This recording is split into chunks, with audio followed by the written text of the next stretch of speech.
আল্লাহর নবী সাল্লাল্লাহু আলাইহি সাল্লাম বলছে, উম্মত শোনো, যদি কোনোদিন শোনো যে কিয়ামতের আর একদিন বাকি, তবুও মনে রাখবা মাহদী আসবে আর সারা বিশ্বময় ইসলামের বিজয়ের পতাকা উড়বে।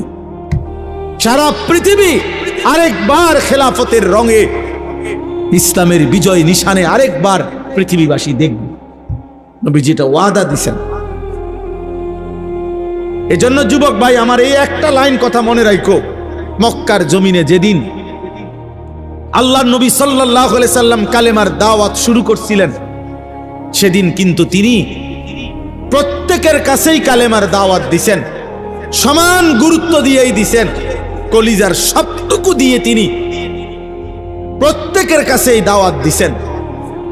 কিন্তু মহান আল্লাহ পাক রব্বুল আলামিন বলছিলেন, বন্ধু দাওয়াত আপনি দিতে থাকেন, আপনি বলতে থাকেন, কিন্তু আপনার জন্য যে কয়জন সাহাবা লাগবে আর আমার ইসলাম বিজয়ের জন্য বিশ্বময় যে কয়জন মোমেন সাহাবী লাগবে আপনার, এটা আমি নেব।